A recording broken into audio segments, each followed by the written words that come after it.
শয়তানের ধোঁকায় আর কিছু ভণ্ডের প্রতারকের প্রতারণায় পড়ে আমরা আবার কখনো কখনো বাবার নামেও জিকির করি, করে না ভাই? নতুন ঈদের চাঁদ উঠেছে নীল আকাশের গায়, কে কে তোরা ভাই বোনেরা দেখবি যদি বাবা বাবা বলে না? এ ভাই বলে না? কথা বলেন, বলে না? প্রেম দরিয়ায় নাও ভাসাইলাম খাজা তোর নামে, প্রেম দরিয়ায় নাও ভাসাইলাম খাজা তোর নামে, হাসর মিজান পারি দিও সেই প্রেমের বলে বাবা বাবা বাবা বলে না? বলে না? জিকির হবে আল্লাহর নামে। আল্লাহ তাআলা বলেন ওয়াযকুর ইসমা রাব্বিকা হাবিব, আপনি আপনার রবের নামে জিকির করেন, ইবাদত করব আল্লাহ তাআলার। আল্লাহ বলেন ওয়াবুদুল্লাহ, ইবাদত করো বান্দা শুধুমাত্র আমি আল্লাহর, ভিন্ন কারো ইবাদত করা যাবে না। আল্লাহ বলেন ইয়া আইয়ুহাল্লাযীনা আমানু যিকুরুল্লাহ, জিকির করো আমি আল্লাহ তাআলার জিকির করো, এটা ইবাদত। আল্লাহ তাআলার হাবিবকে আল্লাহ বলতেছেন আপনি আপনার রবের নামে জিকির করেন। জিকিরের ক্ষেত্রে অনেক বাড়াবাড়ি সারাসারি সমাজের মধ্যে আজকে বিদ্যমান। অনেকে বলে আল্লাহর ওলি খাজা বাবা গরিবে নওয়াজ, আল্লাহর ওলি খাজা বাবা গরিবে নওয়াজ, আমার বাবা রইলে মুরিদ লাগে না নামাজ, বাবা বাবা বাবা বলে না? আল্লাহ রাব্বুল আলামিন বলেন লা তুশরিকু বিল্লাহ, খবরদার খবরদার খবরদার, আমি আল্লাহ তাআলার সাথে ভিন্ন কারো শিরিক করা যাবে না। ভাই বলেন আমরা সামাজিক জীব, পৃথিবীর অন্য কোনো মখলুক যা আমরা দেখি যা আমরা দেখি না, যেগুলো আমাদের সমাজে আমাদের আকলে আছে যা আমাদের আকলে নাই, যা আমাদের আবিষ্কারে আছে যা আমাদের আবিষ্কারের মধ্যে নাই, সমস্ত প্রাণী এগুলোর জন্য কোনো সমাজ কোনো সামাজিকতার বাধ্যগত ব্যাপার নাই। শুধুমাত্র কেবলমাত্র মানুষ আমরাই সামাজিক জীব, সমাজকে মেনটেন করে আমাদেরকে চলতে হয়, সমাজের কাছে আমরা দায়বদ্ধ। ব্যাপারটা আরেকটু ক্লিয়ার বুঝেন। দেখেন একটা কাক, এটা মানুষ ব্যতীত অন্য কোনো মখলুক, তাই না ভাই? একটা কাক, কাক সে তার জীবন ব্যবস্থাপনার জন্য, তার জীবন পরিচালনার জন্য সে একটা বাড়ি বানাবে, তো সেক্ষেত্রে সে ভিন্ন কোনো ডিজাইনার কোনো ইঞ্জিনিয়ারের প্রয়োজন হয় না, কোনো কিছুর মুখাপেক্ষী না, বরং নিজে নিজেই বিভিন্ন ভাবে বিভিন্ন জায়গা থেকে তার তোর খড়কুটা ইত্যাদি সংগ্রহ করে সে তার নিজের বসবাস উপযোগ্য এক বাড়ি বানায় ফেলে। ঠিক তদ্রুপ খাবারের বেলায় খালি পেট নিয়ে বাসা থেকে বের হয় তো আল্লাহ রাব্বুল আলামিনের কুদরত ভরা পেট নিয়ে আবার বাসায় ফিরিয়ে দেয়, সমাজের কাছে কোনো দায়বদ্ধ না। পক্ষান্তরে আমরা মানুষ সামাজিক জীব, সমাজের কাছে আমরা বিভিন্ন ভাবে দায়বদ্ধ। কেমন? আমার ভাই খুব বুঝবেন, আমি জামাটা পরিধান করেছি, এই জামাটা পরিধান করার ক্ষেত্রে আমি কাপড় ক্রয় করেছি, এরপরে আমি দর্জির কাছে দিয়েছি, দর্জি যেই কেচি দিয়ে কাটবে, কাটার ক্ষেত্রে কেচিওয়ালার কাছে সে মুহতাজ, যেই মেশিন দিয়ে সেলাই করবে ওই মেশিনওয়ালার কাছে সে মুহতাজ। দেখেন কাপড়ওয়ালা আবার সুতাওয়ালার কাছে মুহতাজ, মুখাপেক্ষী। ওই সুতাওয়ালা আবার তুলার মালিকের কাছে মুহতাজ, তুলার মালিক বাগানের তুলার গাছের বাগানের মালিকের কাছে মুহতাজ। ঠিক তো দ্রুত খাবারের বেলায় এক মুঠো খাবার আমার মুখ পর্যন্ত আসতে হাজার লক্ষ কোটি কোটি মানুষের সাহায্যের হাত লেগেছে। বোঝা গেল মানুষ আমরা সামাজিক জীব, সমাজ সামাজিকতা মেনে আমাদেরকে চলতে হয়। আল্লাহ রাব্বুল আলামিন বলেন এই সমাজ সামাজিকতা রক্ষা করার ক্ষেত্রে একে অপরের সাহায্য একটা প্রয়োজন আছে। একা একা সবাই কেউ চলতে পারে না, পরস্পরের সাহায্য সহযোগিতা দিয়েই তোমাদের জীবন চালাতে হয়। হ্যাঁ, মুমিনের আকীদা আর বিশ্বাস তো অবশ্যই এটা যে সমস্ত কিছুই ব্যবস্থা করে আল্লাহ রাব্বুল আলামিনের কুদরত। বাহ্যিকভাবে যেটা আমরা দেখি, সমাজে চলতে হলে আমরা একে অপরের সাহায্য সহযোগিতার মুখাপেক্ষী। দেখেন এ কথাই আল্লাহ রাব্বুল আলামিন বলতেছেন, এই যে সমাজে চলতে একে অপরের সাহায্য সহযোগিতা ছাড়া তোমরা চলতে পারো না, তো এই সাহায্য সহযোগিতা করার ক্ষেত্রে তোমাদের পরস্পরের একটা সম্পর্ক আছে। এই সম্পর্কের কি দাবি? এই সম্পর্কটার দাবি হলো প্রত্যেকে প্রত্যেকের কাছে কিছু না কিছু দায়িত্ব পাওনা আছে, প্রত্যেকে প্রত্যেকের উপর কিছু না কিছু জিম্মাদারি থাকে, প্রত্যেকে দায়িত্বশীল। আলা কুল্লুকুম রাইন ওয়া কুল্লুকুম মাসউলুন আন রাইয়াতিহি, মানে প্রত্যেকে প্রত্যেকের কাছে জিম্মাদারি, দায়িত্বশীল, আর প্রত্যেক দায়িত্বের ব্যাপারে কিয়ামতের ময়দানে আল্লাহর আদালতে প্রশ্নের মুখাপেক্ষি হতে হবে। মেরে মুহতারাম ভাই আর দোস্ত, ভেতরে কথা বলতেছেন যারা, আপনারা কথা বন্ধ করে দেন, আমার কথাগুলো শুনেন, খোদাই পাকের ইচ্ছায় কিছু ফায়দা হবে ইনশাআল্লাহুল আজিজ। আমার ভাই, তো মানুষ সাহায্য সহযোগিতার ক্ষেত্রে একে অপরের কাছে যে একটা সম্পর্ক, এই সম্পর্কের দাবিতে প্রত্যেকে প্রত্যেকের কাছে কিছু পাওনা আছে। আল্লাহ তাআলা বলেন, সমাজের মধ্যে যদি শান্তি চাও, নিজের ব্যক্তি জীবনে যদি শান্তি চাও, পারিবারিক জীবনে শান্তি চাও, সামাজিক জীবনে শান্তি চাও, রাষ্ট্রীয়ভাবে শান্তি চাও, আন্তর্জাতিক পর্যায়ে পর্যন্ত যদি শান্তি প্রতিষ্ঠা করতে চাও, তো প্রত্যেকের কাছে যে দায়িত্বগুলো আছে ওই দায়িত্বগুলো পুরোপুরি ভাবে আদায় করো। আল্লাহ রাব্বুল আলামিন বলে, সমস্ত পৃথিবীর মধ্যে আল্লাহ তাআলা শান্তির বন্যা বয়ে দিবে। সুবহানাল্লাহি বিহামদি। আমি শ্রমিক, তো মালিকের কাছে আমার কিছু দায়িত্ব পাওনা আছে, মালিকের ব্যাপারে আমার কিছু দায়িত্ব আছে, মালিকের উপর আমার ব্যাপারে কিছু দায়িত্ব আছে। যে ব্যক্তি ড্রাইভ করে, ড্রাইভার, তার গাড়ির মালিকের কাছে তার কিছু পাওনা আছে। পরিবারের মধ্যে সন্তান বাবা মায়ের কাছে কিছু পাওনা থাকে, বাবা মা সন্তানের কাছে কিছু পাওনা থাকে। সন্তান বাবা মার এই হকগুলা, আদায়গুলা, অধিকারগুলো যখন আদায় করবে, তো সমাজের বাপ মায়ের ওই সংসারের মধ্যে শান্তি চলে আসবে। ঠিক তদ্রুপ আল্লাহ রাব্বুল আলামিন আমাদের রব, আল্লাহ তাআলা আমাদের মালিক। তো আল্লাহ তাআলা আমাদের কাছে কিছু পাওনা আছে। যখন আমরা আল্লাহ রাব্বুল আলামিনের ওই পাওনাগুলা পুরা করব, আল্লাহ তাআলা আমাদের পাওনাগুলা পুরা করবেন, সমাজে শান্তি চলে আসবে। নবী পাক সাল্লাল্লাহু আলাইহি ওয়াসাল্লাম আমাদের কাছে কিছু পাওনা আছে, আমরাও নবী পাক সাল্লাল্লাহু আলাইহি ওয়াসাল্লামের কাছে কিছু পাওনা আছি। আমরা আমাদের পাওনাগুলা পুরা করলে নবী পাক সাল্লাল্লাহু আলাইহি ওয়াসাল্লাম তার পাওনাগুলা পুরা করবেন, তো শান্তি চলে আসবে। জনগণ সরকারের কাছে কিছু পাওনা আছে, সরকার জনগণের কাছে কিছু পাওনা আছে। প্রত্যেকে প্রত্যেকের এই অধিকারগুলো যখন পুরা করবে, তো সমাজের মধ্যে শান্তি চলে আসবে। কিন্তু দুঃখের ব্যাপার হলো ভাই, আমরা অধিকার আদায়ের ব্যাপারে খুব সচেতন, অগ্রগামী ভূমিকা পালন করি, কিন্তু আমার উপর যে কি দায়িত্ব আছে, দায়িত্বের ব্যাপারে আমার কোনো ভূমিকা নাই, কোনো খবর নাই। আল্লাহ, এটাই আল্লাহ রাব্বুল আলামিন এই আয়াতের মধ্যে একটা রুট দিয়ে দিয়েছেন, একটা লিস্ট দিয়েছেন, একটা রুটিন দিয়ে দিয়েছেন, যে এই কিছু দায়িত্ববোধ আমি আল্লাহ রাব্বুল আলামিন দেখায় দিলাম। এই দায়িত্বগুলো পরস্পর যদি আদায় করো, তো দুনিয়ার জীবনেও আমি আল্লাহ তাআলা শান্তির পথ দেখায় দেব, আর আলামে বারজাখ যেটা মওতের পরের জীবন, ওই জীবনে আমি আল্লাহ তাআলা চির সুখের জান্নাতের মুক্তির দিশা দিয়ে দিব। সুবহানাল্লাহ। وقضى ربك واعبدوا الله ولا تشركوا به شيئا وبالوالدين إحسانا। এই আয়াতের মধ্যে আল্লাহ তাআলা বলতেছেন, আমি আল্লাহ রাব্বুল আলামিন যে তোমাদের রব হিসেবে তুমি গোলাম, তোমার কাছে আমি আল্লাহ তাআলা প্রথমত দুইটা পাওনা। আল্লাহ তাআলা কয়টা পাওনা ভাই, কথা বলেন? প্রথমত আল্লাহ তাআলা এখানে বলতেছেন দুইটা পাওনা। ওয়াবুদুল্লাহ, ইবাদত করো শুধুমাত্র আল্লাহ রাব্বুল আলামিনের, ভিন্ন কারো না। বলেন ইবাদত কার করব? কথা বলেন ইবাদত কার করব?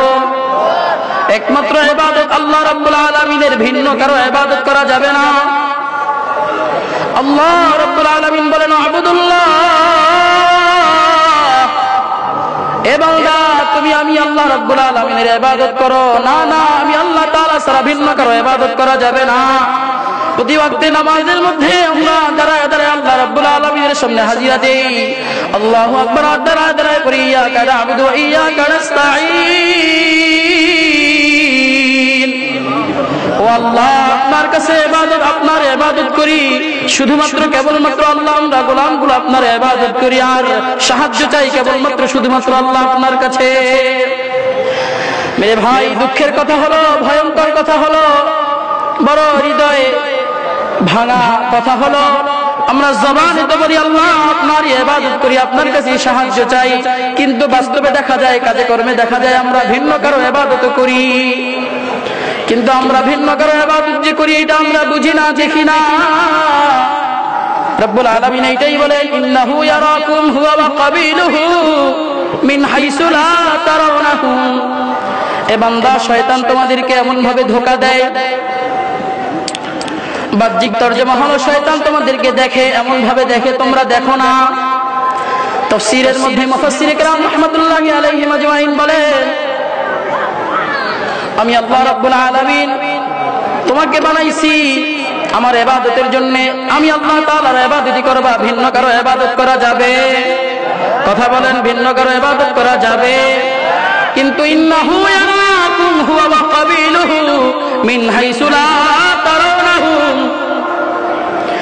শয়তান তোমাদেরকে দেখে, এমন ভাবে দেখে তোমরা দেখো না। মানে কি? বলে শয়তান তোমাদেরকে আল্লাহ রাব্বুল আলামিনের সাথে নাফরমানি করায়, শয়তান তোমাদেরকে আল্লাহ তাআলার সাথে শিরিক করায়। তোমরা আল্লাহর নাফরমানি করো, আল্লাহ তাআলার সাথে শিরিক করো, কিন্তু বোঝো না, টের পাও না, খবর নাই। একটা উদাহরণ বলেন, জিকির, এটা একটা ইবাদত। জিকির, কথা বলেন ভাই, কথা বলতে হবে আমার সাথে। জিকির একটা ইবাদত, বলেন কার ইবাদত? দলিল কি? ইয়া আইয়ুহাল্লাযীনা আমানু যকুরুল্লাহ, আল্লাহ তাআলা বলতেছেন আমি আল্লাহর জিকির করো, আমি আল্লাহ রাব্বুল আলামিনের জিকির করো। পদ্ধতি কি, তরিকা কি? সূরা মুজাম্মিলের মধ্যে রব্বুল আলামিন বলেন ওয়াজকুর ইসমা রাব্বিক, আল্লাহ আল্লাহর হাবিবকে দেখায়, পদ্ধতি দেখায় দিতেছেন, ও হাবিব ওয়াজকুর ইসমা রাব্বিক, জিকির করবা, আমি আল্লাহ তাআলা হুকুম দিলাম, আমি আল্লাহর ইবাদত। পদ্ধতি কি? নবী পাক সাল্লাল্লাহু আলাইহি ওয়াসাল্লামকে আল্লাহ তাআলা বলছেন সূরা মুজাম্মিলের মধ্যে ওয়াজকুর ইসমা রাব্বিক, ও হাবিব আপনি আপনার রবের নামের জিকির করেন। রবের নাম কি? আল্লাহ। বলেন রবের নাম কি? কিন্তু ব্যথার কথা হলো, ভয়ঙ্কর কথা হলো, জিকির আমরা আল্লাহ সুবহানাহু ওয়া তাআলার জিকির তো করি, মাঝে মাঝে হুঁশ হারায় ফেলি, বিভিন্ন দরবারে গিয়া বাবার নামে মাঝে মাঝে জিকির করে। জিকির হবে আল্লাহ আল্লাহ আল্লাহ, পড়েন আল্লাহ আল্লাহ আল্লাহ আল্লাহ আল্লাহ আল্লাহ আল্লাহ আল্লাহ আল্লাহ আল্লাহ আল্লাহ আল্লাহ আল্লাহ। আল্লাহ তাআলার নামে জিকির হবে আল্লাহ, লা ইলাহা ইল্লাল্লাহ, সুবহানাল্লাহি ওয়াল হামদুলিল্লাহি ওয়া লা ইলাহা ইল্লাল্লাহ, আল্লাহু আকবার শ্রেষ্ঠ জিকির। আমার বন্ধু ভালো করে বুঝবেন, আল্লাহ তাআলা বলতেছেন হাবিব ওয়াজকুর ইসমা রাব্বিক, জিকির আমি আল্লাহ তাআলার ইবাদত, তোমাদেরকে বানাইছি আমি আল্লাহর ইবাদতের জন্য, শুধুমাত্র আমি আল্লাহর ইবাদত করবা। আল্লাহ হাদিসের মধ্যে বলে লা তাআতা লি মাখলুকিন ফি মাসিয়াতিল খালিক। আল্লাহ রাব্বুল আলামিনকে অসন্তুষ্ট করে ভিন্ন কোন মাখলুকের ইবাদত করা হারাম। বলেন কি হারাম? মেরে মুহতারাম ভাই আর দোস্ত, খুব ভালো করে বুঝবেন, আল্লাহর হাবিবকে আল্লাহ তাআলা বলতেছেন ওয়াজকুর ইসমা রাব্বিক, আপনি আপনার রবের নামের জিকির করেন। আমরা আল্লাহ তাআলার নামের জিকির করি, মাঝে মাঝে কাজেই জিকির হবে আল্লাহর নামে। কোন মাখলুকের নামে যদি কেউ জিকির করে সরাসরি ঈমানটা চলে যাবে, কাফের হয়ে যাবে, ঠিক কিনা ভাই? কারণ আমি যদি জিকির করে, খুব বুঝবেন, খুব বুঝবেন, কোন আল্লাহর বান্দার নামে যদি কোন বান্দা জিকির করে, ওই আল্লাহর বান্দাও যদি বাধা না দেয়, না না না, আল্লাহ তাআলা বলেন ওয়াজকুর ইসমা রাব্বিক, আপনি আপনার রবের নামে জিকির করেন। ওয়াবুদুল্লাহ, ইবাদত হবে আল্লাহর, ওয়ালা তুশরিকু বিহি ওয়ালা তুশরিকু বিহি শাইআ, আল্লাহর সাথে কাউকে শিরিক করা যাবে না। কাজেই জিকির হবে আল্লাহর, ভিন্ন কোন মাখলুকের নামে জিকির করলে এটা শিরিক হবে না। তুমি আমার নামে জিকির করবা না, জিকির করবা আল্লাহর নামে। এই বাধা যদি না দেয়, যেই বান্দার নামে জিকির করবে, বাধা যদি না দেয়, বাধা যদি না দেয়, স্পষ্ট বুঝবেন, বাধা যদি না দেয়, সাথে সাথে ওই আল্লাহর বান্দা মুশরিক হয়ে যাবে। এই জন্য আল্লাহ রাব্বুল আলামিন বলেন আবুদুল্লাহ ওয়া লা তুশরিকু বিহি শাইআ ওয়া বিল ওয়ালিদাইনি ইহসানা। আল্লাহ তাআলা আমাদের কাছে দুইটা পাওনা, এক নাম্বার ইবাদত করব আল্লাহর, আর দ্বিতীয় পাওনা হলো আল্লাহ তাআলা বলেন ওয়ালা তুশরিকু বিহি শাইআ, খবরদার আমি আল্লাহ তাআলার সাথে ভিন্ন কারো শিরিক করা চলবে, জোরে বলেন চলবে। আল্লাহ তাআলা একচ্ছত্র মালিক আমার আল্লাহ, লা শারীকা লা, আল্লাহ তাআলার কোনো শিরিক নাই, শরীক নাই, অংশীদার নাই, কাজেই আল্লাহ তাআলার সাথে শিরিক করা যাবে। এরপরে আল্লাহ তাআলা বলতেছেন আরো একটা দায়িত্বের কথা বলতেছেন। এই আয়াতের মধ্যে আল্লাহ তাআলা ধারাবাহিকভাবে অনেকগুলো দায়িত্বের কথা বলছেন।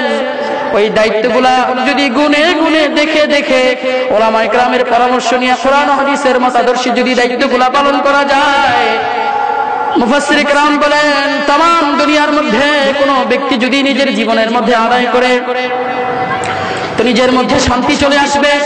পরিবারের মধ্যে যদি আদায় করে পরিবারের মধ্যে শান্তি আল্লাহ তাআলা দিয়া দিবেন। বলেন কে দিবেন? সমাজের মধ্যে যদি কালামে পাকের এই লিস্টটা যদি মানার পরে কোনো বান্দা যদি মানার চেষ্টা করে সমাজের মধ্যে আল্লাহ তাআলা শান্তি দিয়া দিবেন। বলেন কে দিবেন? এই জন্য কালামে পাক আমাদের জন্য জীবন্ত নসিহত। আল্লাহ রাব্বুল আলামিনের কিতাব লা রাইবা ফিহি, এই কিতাবের মধ্যে কোনো সন্দেহ নাই, সন্দেহের অবকাশ মাত্র নাই।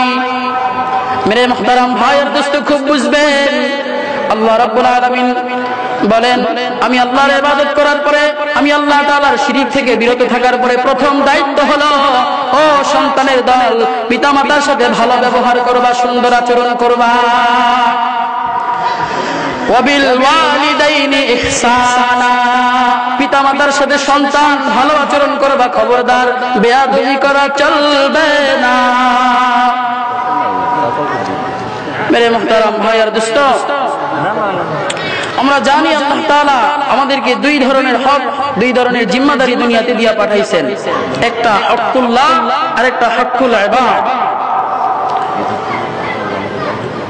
আল্লাহর হক, বান্দার হক। আল্লাহর হকের গুরুত্ব বেশি, বান্দার হক জটিল বেশি। খুব বুঝবেন, আল্লাহর হকের গুরুত্ব বেশি, বান্দার হক জটিল বেশি। এই কথাটা মনে রাখবেন সামনের আলোচনাটুকু বোঝার জন্য, সহজ হবে বুঝতে। আল্লাহর হকের গুরুত্ব বেশি, বান্দার হক জটিল বেশি। কেন? আল্লাহ তাআলা রব, আল্লাহ মালিক, আল্লাহ তাআলা আমাকে বানাইছেন, আল্লাহ আসমান বানাইছেন, আল্লাহ জমিন বানাইছেন, এত দুভয়ের মাঝে যা আছে সব আল্লাহ বানাইছেন। এরপরে পৃথিবীতে জীবনকে পরিচালনা করার জন্য আমি মানুষ কিভাবে চলবো, আল্লাহ তাআলা সমস্ত পথ আর পাথেওকে ওপেন করে দিয়েছে কোনো বেনিফিট ছাড়া। কাজেই ওই আল্লাহ রাব্বুল আলামিনের হক তো সবার আগে, নাকি বলেন?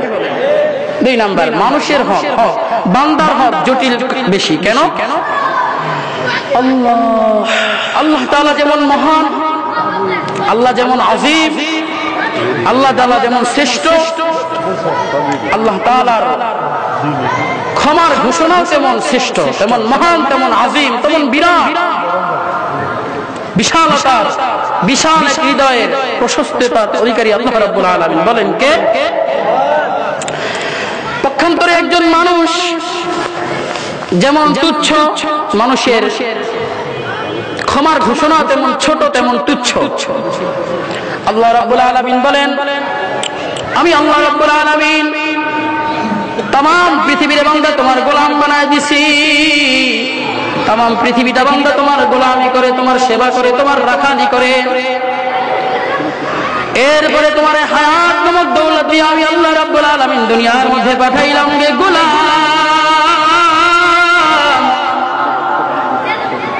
আমি আল্লাহ সুবহানাহু ওয়া তাআলা রাব্বুল আলামিন 70 বছর তোমারে আমি জীবন দান করলাম। উদাহরণ বোঝেন, কোন বান্দাকে যদি আল্লাহ তাআলা 70 না 70,000 বছর জীবন দান করে, ওই আল্লাহর বান্দার জন্য আল্লাহ রাব্বুল আলামিন দুনিয়ার মধ্যে যত উপায় উপকরণ আছে সব আল্লাহ তাআলা তার জন্য ওপেন করে দিয়েছেন। সব উপায় উপকরণ, সমস্ত নিয়ামতগুলো ভোগ করার পর ওই আল্লাহর বান্দা যদি আল্লাহ তাআলার একটা হক আদায় না করে, আল্লাহ রাব্বুল আলামিনের একটা হক 70,000 বছরের মধ্যে পালন না করে, আল্লাহ তাআলা বলেন কি বলেন?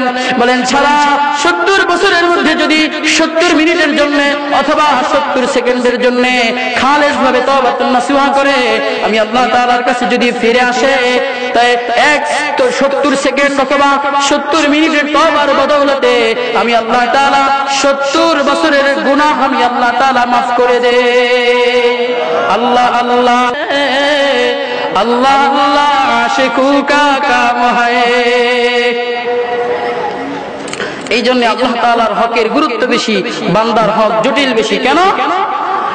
আমার ভাই, পৃথিবীর মধ্যে সবচেয়ে আপন সম্পর্কের যে ব্যক্তি তারা হচ্ছেন আমার মা আর বাবা, তাই না ভাই? আল্লাহর আসমানের নিচে জমিনের উপরে এমন কোন দৃষ্টান্ত, কোন উপমা কেউ দেখাইতে পারবে না বাবা মায়ের চাইতে সন্তানকে বাবা মা যে পরিমাণ ভালোবাসে, এরকম ভালোবাসার আরেকটা উদাহরণ আল্লাহর জমিনের উপরে হতে পারে না।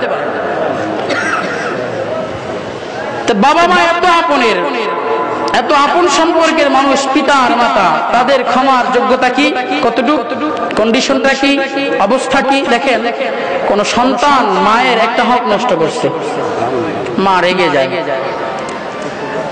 সন্তান মায়ের কাছে গিয়া 2-3 বার মা মা বলে মধুর করে ডাক দিলে মা আবার হেসে দেয়, মাফ করে দেয়। আবার মায়ের কোন হক সন্তান নষ্ট করলে পায়ে ধরে মাপ চাইলে আবার মাফ করে দেয়। বাবা একটু কঠোর হয়, বাবারা একটু কঠোর প্রকৃতির হয়। একবার কোন সন্তান বাবার একটা হক নষ্ট করছে, তো বাবা রেগে গেছে, ক্ষমা করতে চায় না, কথাই বলে না। বাবার কাছে সন্তান গিয়া মাফ চাইছে, বাবা ভুল হয়েছে, মাফ করে দেন। সন্তানকে প্রথমবারের জন্য বাবা মাফ করছে। আমার ভাই, খুব অ্যাটেনশন প্লিজ, এই কথাগুলো খুব বুঝবেন। তো বাবার হক সন্তান দ্বিতীয়বার যখন নষ্ট করছে, তো এখন কঠিন অবস্থা, কথাই বলে না, সন্তান কাছে যাইতে সাহসই করে না। মা গিয়া ফুসলাইছে, অবশ্য আমি আমার সন্তানটা বোঝে নাই, এখনো ওর মস্তিষ্ক পরিপক্ক হয় নাই, আপনি মাফ করে দেন। আমরা বাবা মা যদি মাফ না করি তো কি করবে? আপনি মাফ করে দেন। আমার ভাই, তো আল্লাহ সুবহানাহু ওয়া তাআলা রব্বুল আলামিন বলেন, দেখো বাবা মাফ করে না, মায়ের কথার কারণে আবার মাফ করছে। তৃতীয়বারও যদি কোনো সন্তান বাবার হক নষ্ট করে, বাবার এবার কঠিন অবস্থান গ্রহণ করছে। আল্লাহর বান্দারা খুব ভালো করে বুঝবেন, তৃতীয়বার যখন বাবার কোন হক সন্তান নষ্ট করছে, দাওয়ার বডি নিয়ে রেডি হয়ে গেছে, পেলি জবাই করবে, মাও কাছে যাইতে সাহস করে না, মেজাজ বড় খারাপ। এ কথা শুনে মামা আসছে অথবা চাচা আসছে, বোন ভগ্নিপতি বা দুলাভাই আসছে মাফ করানোর জন্য, ভাইয়ের ব্যাপারে সুপারিশের জন্য। বাবা এদের এই সুপারিশকারী এই মানুষগুলোর আগমন দেখে বাবা ঘরের ভিন্ন দরওয়াজা দিয়ে বের হয়ে গেছে। এরা নবীর উম্মতের দল। পৃথিবীর মধ্যে সবচেয়ে আপন ব্যক্তি হলো মা আর বাবা। মা আর বাবার হক যদি আমি নষ্ট করি, তো বাবা মাই যদি মাফ করতে না চায়, পৃথিবীর অন্য কোনো মানুষের হক যদি আপনি নষ্ট করি, সে মাফ করবে না, এটাই স্বাভাবিক। কাজেই আল্লাহ তাআলার হকের গুরুত্ব বেশি, বান্দার হক জটিল বেশি। মেরে মুহতারাম ভাই আর দোস্ত, নবী পাক সাল্লাল্লাহু আলাইহি ওয়াসাল্লাম সাহাবায়ে কেরামদেরকে বলতেছেন, সাহাবায়ে কেরাম তোমরা জানো ময়দানে মাহশারের সবচেয়ে বড় অসহায়, হত দরিদ্র, দুস্থ, গরীব মানুষটা কে হবে? সাহাবায়ে কেরাম আরজ করলেন, আল্লাহু ওয়া রাসূলুহু আ'লামু, আল্লাহ আল্লাহর রাসূলই ভালো জানেন। নবী পাক সাল্লাল্লাহু আলাইহি ওয়াসাল্লাম উত্তর করলেন, দুনিয়াতে আমলকারী, নেক আমলকারী এক বান্দা হাশরের ময়দানে আল্লাহ তাআলার সামনে এমন ভাবে দাঁড়াবে, বলে তার সামনে তার জীবনের সমস্ত নেক আমলগুলো স্তূপ করে দাঁড় করানো হবে, পাহাড় আকার স্তূপ, বিশাল। এটা দেখে সে বড় খুশি, আনন্দিত হবে। এরপরে ডানে বামে তাকায় দেখবে বিশাল মানুষের সিরিয়াল। এই মানুষগুলো কারা? নবী পাক বলেন, দুনিয়ার মধ্যে যে সমস্ত মানুষের হক এই বান্দা নষ্ট করেছিল, এই মানুষগুলোর সিরিয়াল। এক একজন দাঁড়ায় এক একটা হক নষ্ট করছে, এই অভিযোগ আল্লাহ তাআলার সামনে করবে। আর আল্লাহ সুবহানাহু ওয়া তাআলা তার হক পরিমাণ, যে পরিমাণ হক সে নষ্ট করছে, ওই পরিমাণ হক অনুযায়ী তার নেক আমল থেকে তারে নেক দিয়ে এরকম বিদায় করতে থাকবেন। এক পর্যায়ে দেখা যাবে মানুষ সমস্ত নেক ফুরায় গেছে, কিন্তু পাওনাদারের হক, পাওনাদারের সিরিয়াল এখনো শেষ হয় নাই। আল্লাহ রাব্বুল আলামিন ওই হক পাওনাদারের গুনাহগুলা আল্লাহর এই বান্দার জালেমের কাঁধের মধ্যে চাপাতে থাকবে। এক পর্যায়ে দেখা যাবে আল্লাহ রাব্বুল আলামিনের দরবারে যে বিশাল নেক আমলের স্তূপ নিয়ে দাঁড়াইছিল, ওই নেক আমলের স্তূপের চাইতে চাইতে দ্বিগুণ তিনগুণ বড় হয়ে গেছে বদামলের স্তূপ। নবী পাক সাল্লাল্লাহু আলাইহি ওয়াসাল্লাম বলেন, হাসরের ময়দানে আল্লাহ রাব্বুল আলামিনের সামনে ওই ব্যক্তির চাইতে সবচেয়ে বেশি অসহায়, হতদরিদ্র, দুস্থ আর কেউ হতে পারে না।